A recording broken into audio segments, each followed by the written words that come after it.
El siguiente segmento tiene contenido o opinión. 6:27 en la mañana, gracias. Qué interesante visualización que tenemos a esta hora en nuestra transmisión de Facebook Live. Gracias por conectarse con nosotros a través de las fanpage de Majestad Radio y de Primera Plana, que es nuestro portal. Gracias también a quienes nos escuchan en nuestra señal de radio en Pichincha, Esmeraldas y Manabí, e igualmente nuestra señal de televisión para Majestad TV en Santo Domingo de los Áchilas. Allá también nos pueden sintonizar en el canal 3 de TVNet. Muy gentiles. Semana de aniversario, el viernes hablaremos sobre nuestros 10 años. Hay que hablar de eso también, ¿no?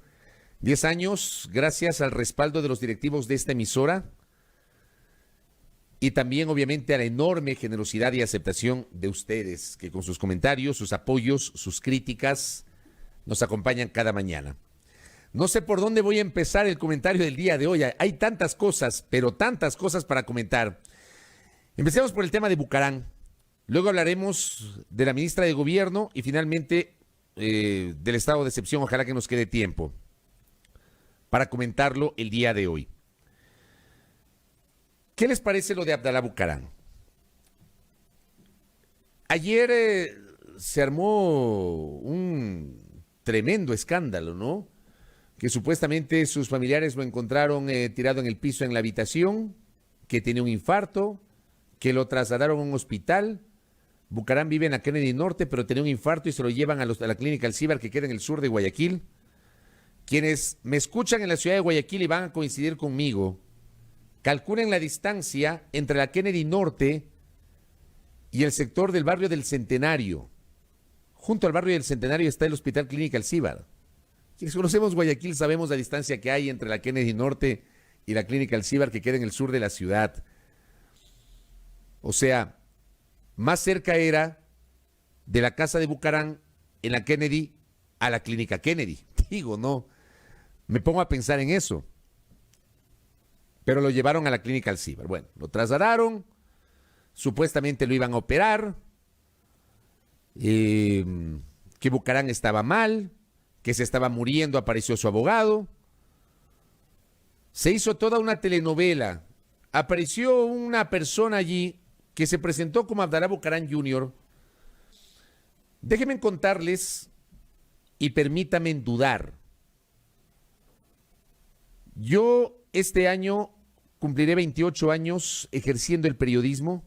Empecé en el periodismo en diciembre de 1992. Cubrí las elecciones del 96, cuando Bucarán ganó. Cubrí la preparación del gobierno de Bucarán antes de su posesión, el 10 de agosto de 1996. Seguí de cerca muchas de las ejecutorias de ese gobierno. Estuve en Salinas en diciembre de 1996 una semana. Trabajaba en Gamavisión, cubriendo la construcción del plan económico con Domingo Cavallo, cuando hablaron justamente de generar el modelo económico de la convertibilidad en diciembre de 1996. Tuve la oportunidad de cubrir las sesiones del Congreso Nacional cuando Bucarán fue declarado incapaz mental para gobernar, como siempre he dicho, de modo inconstitucional por 44 psiquiatras que fungían de diputados o diputados que fungieron de psiquiatras en ese momento, interprétenlo como ustedes consideren. No le permitieron al presidente de la República ejercer su derecho a la defensa y lo destituyeron sin fórmula de juicio político. ¿Por qué digo todo esto? Porque he conocido a Bucarán, a sus hermanos, que han sido legisladores y que han ocupado cargos públicos, todos con excepción de Gustavo Bucarán Ortiz, que ahora aparece en la papeleta o aparece, digamos, como precandidato de Fuerza Ecuador a la vicepresidencia de la República. A Gustavo Bucarán Ortiz no lo conocí jamás, pero sí a Jacobo, a Adolfo, que falleció, a Elsa y a Santiago, que han sido diputados. Elsa Bucarán fue alcaldesa de Guayaquil, no la conocí en aquella época, todavía era estudiante de colegio, pero sí la conocí cuando fue diputada y cuando fue vocal del Tribunal Supremo Electoral. Y conocí a 2 de los 4 hijos de Bucarán, de los cuales se conocía: a Jacobo, a Linda, a Dalo y a Michelle. Y Dalo es el apelativo de Abdalá Bucarán Puley. Yo no conocía a otro Abdalá Bucaram Jr. como se presentó el día de ayer. ¿Por qué hago todo este preámbulo? Porque es la primera vez que conozco que Bucaram tiene otro hijo fuera de los 4 que siempre han sido presentados junto a la señora María Rosa Pula y de Bucaram. ¿De dónde aparece Abdalá Bucaram Jr., que no es Dalo? Porque Dalo se llama Abdalá Bucaram y él es Abdalá Bucaram Jr. Bueno, aparece ahí un señor, un chico, no sé qué edad tendrá, y se presenta como hijo de Bucaram y habla de que su padre, dice, su supuesto padre, insisto, yo no lo he conocido, es la primera vez, no sé de dónde apareció el hijo de Bucaram ayer, me sorprendió.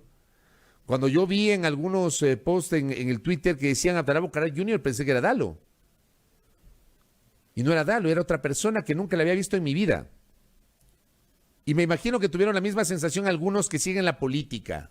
¿De dónde aparece Abdalá Bucaram Jr., que no es Dalo? ¿De dónde apareció? Pero bueno, este supuesto hijo de Bucaram aparece con lágrimas diciendo que su padre se está muriendo, que le permitan ir a Houston para operarse. A las 20 horas con 47 minutos, Bucaram se manda el tuit del día. Y no fue un tuit antiguo, ni mucho menos. Fue un tuit publicado exactamente a las 20 horas con 47 minutos de ayer. Ni para decir que fue un tuit falso, ¿no? Está hasta con la hora y la fecha, 20 con 47. Acabo de salir del quirófano, necesitaré 30 días de reposo y de no emociones, resistiré, viva la patria. Y yo decía ayer, es un caso tan extraño, el paciente que sale del quirófano y en lugar de pensar en su recuperación va directo al Twitter. O sea, de verdad, yo no sé qué pensar de esto, no sé qué pensar. Bucaram dice que salió del quirófano, que le dieron reposo de 30 días, pero salió a tuitear. Yo pregunto, ¿quién sale del quirófano a tuitear? Yo no entiendo, de verdad. De verdad. Yo creo que uno sale del quirófano primero que sale sedado, ¿o no? Y no es que se despierte en ese momento, si sale del quirófano con si sale del quirófano es porque le intervinieron quirúrgicamente, o me equivoco. Si hubo una intervención quirúrgica, probablemente está sedado, está anestesiado, anestesia local o general, no sabemos, pero no va a tuitear. Y se manda tremendo tuit. Y sin embargo, los médicos, pese a que Bucaram publica que salió del quirófano, los médicos dijeron que no tuvo infarto, sino una angina de pecho. Que obviamente implica cuidados, que implica un tratamiento, que implica un seguimiento, que implica observación. Pero a Bucaram no lo operaron, no lo intervinieron quirúrgicamente. Por ende, no sé cómo es que salió del quirófano si no lo operaron, y eso dijeron los médicos. Y a Bucaram no le dio un infarto. Todo un show el día de ayer. Un show. Muy similar al de la publicación de la famosa fotografía donde Bucaram aparece con su hijo Jacobo y dice, aquí con Jacobito en un restaurante de San Borondón. Y resulta que es una fotografía que data de hace 2 o 3 años antes, que había sido publicada en Instagram y que corresponde a algún restaurante, a algún sitio de la ciudad de Panamá. Entonces, ¿por qué hablo de esto, amable audiencia? Porque de verdad, qué tiempos, qué momentos que estamos viviendo. Un personaje político que no tiene el mismo valor político, ojo, hablo de la política, no tiene la misma influencia. Bucaram ya está, digamos, en otro punto de su vida. La trayectoria política de Bucaram ya no es tal, no es tal. Sin embargo, se ha mantenido omnipresente, quién sabe por qué.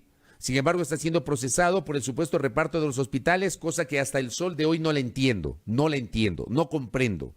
No tiene asambleístas, no tiene alcaldes, no tiene prefectos, pero tiene poder. ¿Por qué? Esto ya lo conversamos y nos encontramos con este tipo de pantomimas, ¿no? Con este tipo de pantomimas que hacen que de alguna forma nos distraigamos del tema de fondo. Y el tema de fondo es que el señor Abdalá Bucaram Ortiz está siendo investigado por un caso de delincuencia organizada. Y a mí me parece que el tema del supuesto tráfico de bienes patrimoniales es una cosa pequeña, menor, que además tiene matices. Lo de fondo es la delincuencia organizada, el supuesto reparto de los hospitales. Y nos distraen con este tipo de pantomimas a la opinión pública. Y claro, dicen la culpa es de los medios. No, la culpa no es de los medios. Los medios estamos para evidenciar esto, amables oyentes, televidentes, internautas. Los medios. ¿Por qué menciono esto? Para evidenciar lo que está ocurriendo y para que ustedes se den cuenta y no crean o tengan su propia valoración respecto a lo que está pasando. O sea, no puede pasar desapercibido. Este tipo de espectáculos no pueden pasar desapercibidos porque nos permiten darnos cuenta de que se nos están burlando en la cara. Se nos ríen en la cara. Ayer se nos burlaron. Se nos burlaron. Con semejante pantomima se nos burlaron. Así fue. Y encima aparece un hijo que no sé de dónde salió. Tremendo.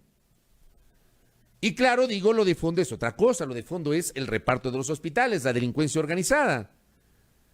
Que ayer también, evidentemente, amables oyentes, televidentes, internautas, se prestó para una serie de comentarios y de suspicacias. La revista Plan B, que dirige el colega periodista Juan Carlos Calderón y de la que es parte el colega periodista Fermín Vaca, entre otros, con Susana Morán también, que es parte de este medio de comunicación, en su segmento Los Confidenciales recoge la publicación que el portal digital Aposta generó en horas de la tarde, revelando el contenido del celular o el supuesto contenido del celular del ex asambleísta de Manabí, Daniel Mendoza. Según los periodistas de La Posta, el contenido del celular del ex asambleísta por Manabí, Daniel Mendoza, que había sido entregado a la Fiscalía, según dijo la entidad en un comunicado por su padre. La Fiscalía sostuvo que la revelación podría invalidar la prueba en el caso del supuesto reparto de los hospitales y esto es lo grave. Esto último es lo grave. Sobre esto ayer, con José Antonio en el programa de la tarde, generamos un comentario en torno a este tema. Porque claro, hay cosas que tienen un valor periodístico y es legítimo que los medios difundan, que los medios se hagan eco, porque la sociedad merece saber la verdad. Por supuesto, si a mí me llegase un material de esas características, si a mí me filtrase un material de esas características, lo lógico es que lo valore, que lo analice, que me asesore incluso con un jurista, y si considero tome la decisión de publicarlo, y eso es muy normal, porque así se han develado casos de corrupción a lo largo del tiempo en el mundo, no solo en el Ecuador. De lo contrario, por ejemplo, Watergate nunca se hubiese conocido y Richard Nixon no hubiese perdido el cargo como presidente de los Estados Unidos, guardando las distancias. Pero para entender un poco por qué la prensa o por qué los medios publican determinadas cosas que podrían mover los cimientos del poder. Creo que la crítica no va por ahí. No va por ahí. El tema es cómo se filtra una información que está en manos de la Fiscalía. Y después, la reacción de la Fiscalía es lo verdaderamente grave, amable audiencia.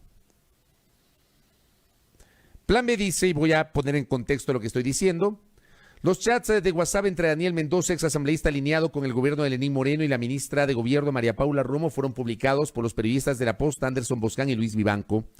En un programa especial transmitido por internet a las 16:30 de ayer, los periodistas de La Posta revelaron los chats de WhatsApp entre Romo y Mendoza, así como un gráfico que supuestamente fue entregado por el ex legislador Manabita, en donde aparece como centro la ministra de Gobierno, a quien haría responsable de haber entregado el control político de hospitales en Quito, Guayaquil y varias ciudades del interior del país a legisladores a cambio de apoyo del bloque morenista en la Asamblea Nacional.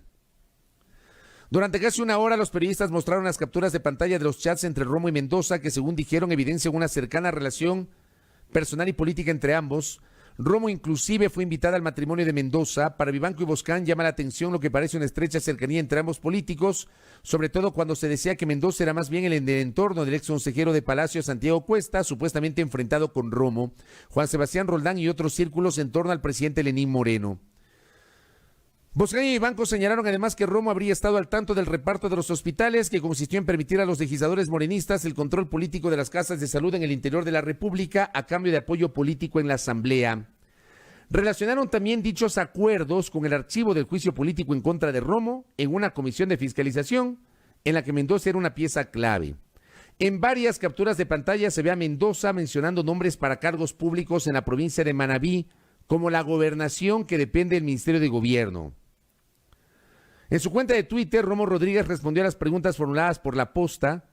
La ministra de Gobierno cuestionó que el medio digital dé cabida a las supuestas declaraciones de Mendoza, alegando que ella era quien lo había investigado y denunciado. También negó que el voto de Mendoza por el archivo del juicio político en su contra haya sido decisivo. Eso es lo que publica Plan B con relación a lo que a su vez publicó el portal La Posta en horas de la tarde de ayer. Todo esto generó una gran viralidad. Y empecemos y partamos por aquello. Porque la revelación que se hace ayer, de alguna forma confirma algo que se ha venido señalando en los últimos meses, que ha sido recogido por varios medios de comunicación digitales y a los cuales la Administración de Justicia no les ha parado bola. Porque lamentablemente la Fiscalía ha tomado como referencia determinados casos publicados por esos mismos portales digitales y hace mutis camino al foro respecto de otras publicaciones de esos portales digitales. O sea, se valora de diversa forma, se mira de diferente manera dependiendo de a quién afecte lo que publican esos mismos portales digitales. Varios de ellos publicaron, por ejemplo, el supuesto reparto de los hospitales con nombres de legisladores en varias provincias. ¿Qué ha pasado con esa investigación? ¿Cuánto ha evolucionado esa investigación?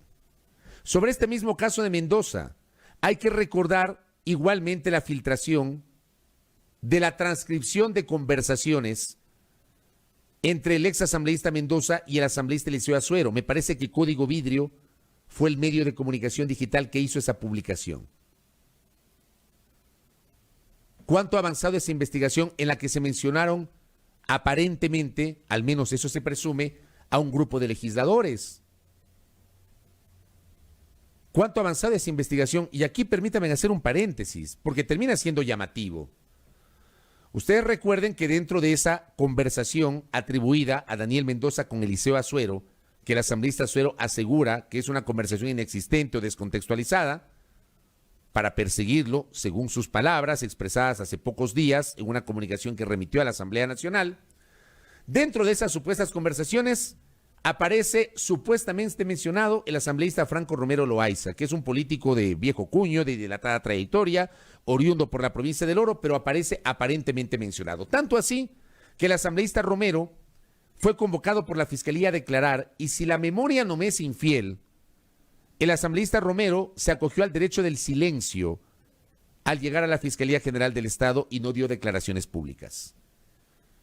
¿Por qué menciono esto? Porque inesperadamente, y créanme, a mí me ha llamado la atención por esto que estoy diciendo, el asambleísta Romero pasa a integrar, fue designado el martes en la tarde, para integrar la comisión multipartidista que va a investigar la denuncia presentada por la asambleísta Amapola Naranjo en contra del asambleísta Eliseo Azuero.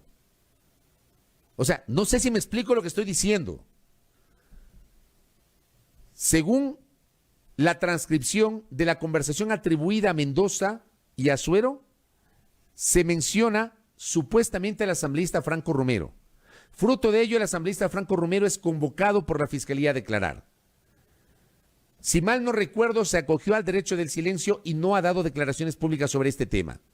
Y pocas semanas después resulta que aparece integrando la comisión que va a investigar al asambleísta Azuero. No tiene sentido. O sea, perdónenme, pero no tiene sentido. La comisión está integrada por José Serrano, por Liliana Durán y por Franco Romero. ¿Tiene sentido que el asambleísta Romero integre la comisión? Con todo respeto. Y no pretendo decir que sea culpable, por favor que se entienda, porque no es mi rol. Para eso están las investigaciones, pero por un elemental sentido de transparencia y de lógica, el asambleísta Romero no debió haber sido propuesto para integrar esa comisión, no debió haber sido elegido para integrar esa comisión y él no debió haber aceptado integrar esa comisión. Porque como siempre he dicho, amable audiencia, la mujer del César no solamente debe ser, sino parecer. Esto, perdónenme, a mí me parece llamativo. Termina siendo llamativo. Y bueno, luego de esta publicación que se hace el día de ayer, que insisto, habla de toda una estructura, mencionan a la ministra de Gobierno, mencionan colaboradores de su ministerio, mencionan a varios legisladores, habla de toda, es un mapa, ¿no? Un mapa conceptual que apareció ayer, que fue replicado por mucha gente el día de ayer. Aparece la Fiscalía General del Estado con una comunicación, amable audiencia, que una vez más, nos invita a reflexionar sobre la selectividad con la cual está trabajando la Administración de Justicia en este país. En un comunicado extenso, la Fiscalía dice que el pasado jueves 20 de agosto, o sea, hace exactamente una semana, el padre de Daniel Mendoza, Ignacio, entregó a la Fiscalía un teléfono celular, una grabadora de voz y un dispositivo de almacenamiento electrónico a nombre de su hijo Daniel Mendoza Arévalo, para que fuesen incluidos en la instrucción fiscal, mismos que fueron debidamente fijados, rotulados, embalados y trasladados al Laboratorio de Criminalística y Ciencias Forenses de la Zona 9 en el Distrito Metropolitano de Quito, hasta el desarrollo de la audiencia privada de reconocimiento, exhibición y posterior transcripción, extracción y materialización de su contenido, que se realizó ayer miércoles a partir de las 14:30, conforme a la autorización emitida por el juez Marco Rodríguez de la Corte Nacional de Justicia el pasado 24, o sea, el lunes. Por tanto, dice la Fiscalía, con esta explicación, el contenido de dichos dispositivos no ha sido judicializado aún y será sometido a un análisis jurídico exhaustivo e incluido en el expediente fiscal apenas concluyan los procedimientos técnicos de rigor en respeto a las normas del debido proceso. Y aquí viene la parte grave. De todo esto, aquí viene la parte más grave. La exhibición de información que presuntamente constaría en dichos dispositivos y a la que el sistema judicial acaba de tener acceso, hecha hace pocas horas por un medio de comunicación, podría incluso invalidarla como prueba. Por lo cual la Fiscalía General del Estado hace un llamado a la opinión pública que se abstenga de publicar contenidos que puedan interferir con procesos judiciales que están en pleno desarrollo para de esta manera precautelar la efectividad de la acción institucional y los derechos de los ciudadanos involucrados. Acciones como esta, lejos de favorecer o acelerar las investigaciones, interfieren en ellas y pueden beneficiar a la impunidad. ¿Saben por qué es grave? Amable audiencia, ¿cuántas veces no se han filtrado? ¿Cuántas veces no se han filtrado documentos, conversaciones, chats, mapas conceptuales, diarios escritos en media hora de vuelo entre Quito y Guayaquil? ¿Cuántas veces no se han filtrado ese tipo de detalles a los medios y a colegas y no se han difundido? Que tampoco han sido judicializados, pero que resulta que se convirtieron en pruebas madre para seguir con determinados procesamientos judiciales. ¿Cuántas veces? Y en las veces anteriores yo no he leído un comunicado como este de la Fiscalía General del Estado. La Fiscalía General del Estado, a diferencia de los otros casos donde sí tomó en cuenta esas pruebas, hoy dice que podrían invalidarlas, y esto ha generado una discusión jurídica entre los abogados. He leído a varios abogados, algunos de ellos muy serios, que discrepan sobre la posibilidad de invalidar o no la prueba. Tomo nota de uno de ellos, Felipe Rodríguez, que escribió ayer: me siento obligado a escribir una columna para explicar paso a paso por qué lo publicado por el medio La Posta no viola la cadena de custodia y por ende no invalida la prueba. Esto lo va a publicar el lunes. Igualmente,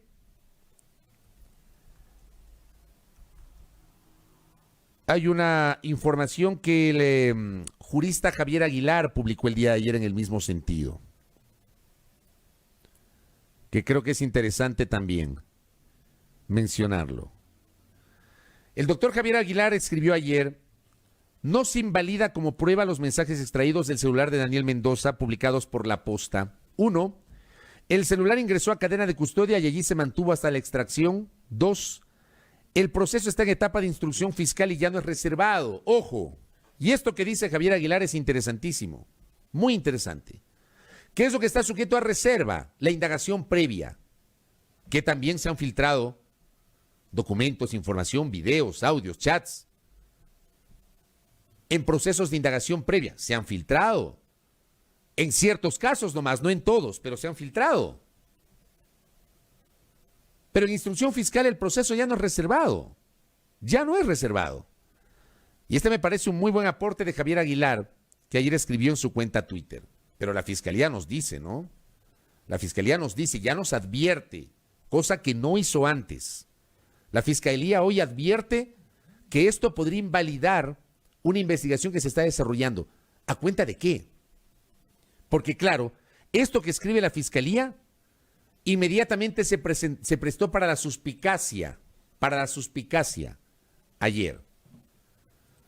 De, insisto, una revelación que desde mi particular punto de vista, y yo respeto el criterio de cada cual, igualmente yo solicito respetuosamente que consideren el mío, que es apenas una opinión de quien les habla, tiene valor informativo y valor periodístico. Perdóneme, pero termina siendo así.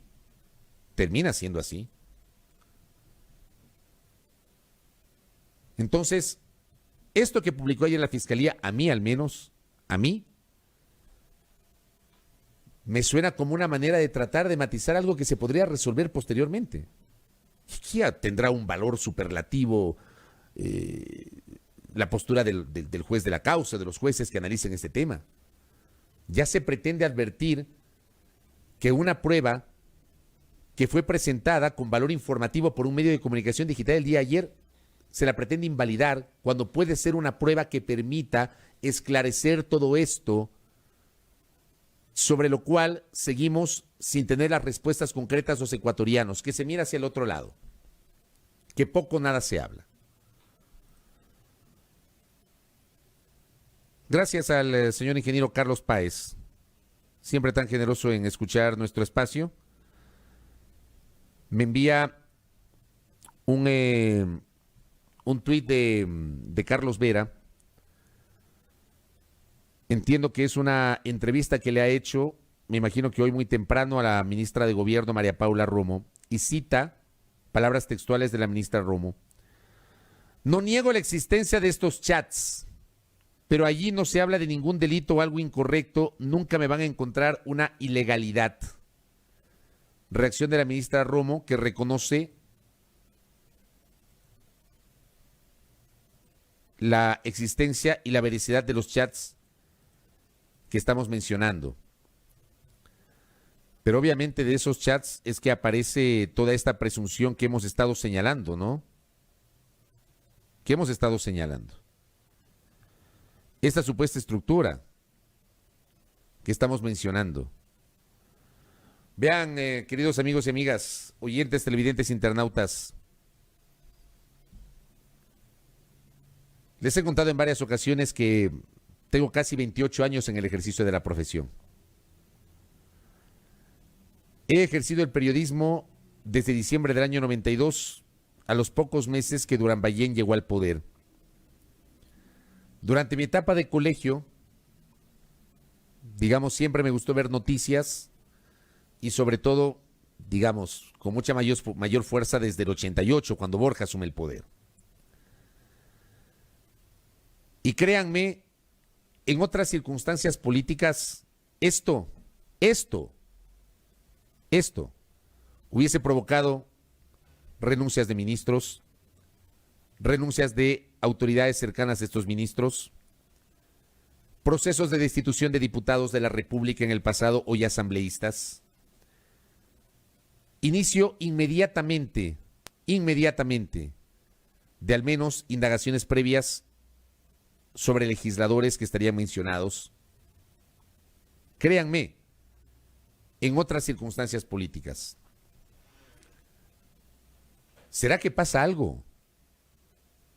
¿Será que de verdad se activa una investigación real sobre este tema? ¿O la Fiscalía ya con su comunicado del día ayer nos doró la píldora?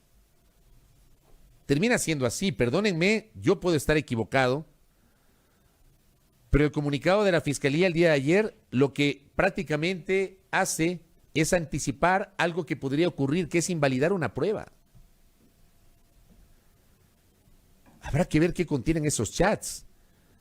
Pero di lectura al reporte de Plan B con base en lo que publicó La Post el día de ayer. Y ayer también en el programa con José Antonio en la tarde estuvimos revisando un par de chats. Y claro, ahí no decía nada malo. Hablaba de la invitación al matrimonio, saludo por su designación como ministra de Mendoza Arévalo, el deseo de feliz Navidad de Mendoza a la ministra, luego la invitación de Mendoza a la ministra al matrimonio. O sea, hasta ahí no hay nada, es una cuestión personal, que es muy normal, una relación política y de amistad, me imagino yo. Eso es el elemento anecdótico. Es el elemento anecdótico. Lo real, lo que de verdad debe interesarnos, es si en esos chats hay evidencias de que efectivamente Mendoza tenía poder en Manabí para poner gente. Y que Mendoza tenía la posibilidad de sugerir, no sé si sugerir es la palabra, de pedir, de solicitar, de exigir, o de poner gente en cargos clave en determinados espacios políticos de la provincia de Manabí. Eso es lo de fondo. Y me parece a mí que por transparencia no basta con que la ministra de Gobierno diga, a mí no me van a encontrar nada. No basta. La investigación tiene que avanzar. Y si es así, que se demuestre que efectivamente la ministra de Gobierno tiene la razón y está diciendo la verdad. Aquí también una cosa, ¿no? Hay un nuevo pedido de juicio político en la Asamblea que no se ha activado contra la ministra de Gobierno. Y digo, cuando yo veo este tipo de mapas conceptuales donde aparecen nombres de legisladores, uno podría sospechar o entender por qué en la Asamblea Nacional no hay voluntad política de ejercer su rol de fiscalización. Porque el juicio político no significa que una autoridad es suyo, o sea, en teoría, ¿no? No debería significar que una autoridad va a ser destituida, va a ser declarada culpable, o va a ser censurada. El juicio político debería servir para investigar. Pero por supuesto, pero está totalmente enfriado ese procesamiento político en la Asamblea. ¿Qué está pasando en el Ecuador, amable audiencia? Perdónenme, pero, y suscribo a Gallito que me escribe, no pasa nada. No pasa nada. Y mañana o más tarde ya nos olvidaremos de este escándalo porque vendrá otro. Y pasado mañana vendrá otro. Y el 13 de septiembre, en una semana, ya estaremos con el caso Sobornos, con la audiencia de casación, y nos olvidaremos. Eso es lo que ha ocurrido todos estos meses.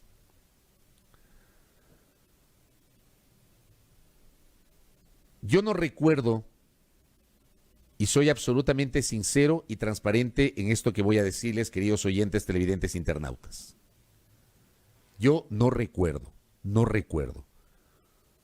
una etapa en la que tantos casos de corrupción o tantas denuncias de supuesta corrupción hayan confluido al mismo tiempo. No recuerdo una etapa así. ¿Que ha habido casos de corrupción toda la vida? Desde que me acuerdo, desde que tengo uso de razón, toda la vida ha habido denuncias de corrupción, toda la vida, en todos los gobiernos, en todas las etapas políticas, toda la vida, todo el tiempo. He compartido con ustedes mi apreciación en el sentido de que durante 41 años de vida democrática de la República, la justicia siempre se convirtió en un botín del poder político de turno. Y cuando hubo la oportunidad de en serio cambiar la justicia, no cambió. Y la justicia tampoco ha cambiado hoy cuando nos ofrecieron la reinstitucionalización. ¿Qué reinstitucionalización? ¿De qué estamos hablando? Si la justicia está muy distante de ser independiente. Si la justicia está sujeta a presiones. Si los tribunales y los jueces están sujetos a presiones. a presiones de todo tipo, dependiendo del caso. Pero nunca, no recuerdo, créanme, y repito, soy sincero y honesto al decírselos, no recuerdo un momento en el cual tantos casos de presunta corrupción hayan confluido al mismo tiempo. Estos últimos 4 o 5 meses han sido terribles, pero horrorosos. Y nos faltan dedos en las manos para poder contar la cantidad de investigaciones o de casos de corrupción. Una barbaridad. Una barbaridad, de verdad. Bueno, 7 de la mañana con 2 minutos. Ya no me quedó tiempo para hablar del estado de excepción. Seguramente lo hablaremos mañana si es que la coyuntura y el escándalo no nos gana, querida audiencia. Gracias por la enorme sintonía que tenemos esta hora. Tremendo. De verdad, tremendo. Carlos Mejía nos dice algo. Nos olvidamos de la venta del Banco del Pacífico. Por cierto, gracias, Carlos. ¿Cuándo se va a reunir el directorio de la Corporación Financiera Nacional? Pregunta pública. La hago al finalizar el comentario antes de la pausa. ¿Cuándo se va a reunir el directorio de la Corporación Financiera Nacional para cumplir lo ofrecido la semana anterior?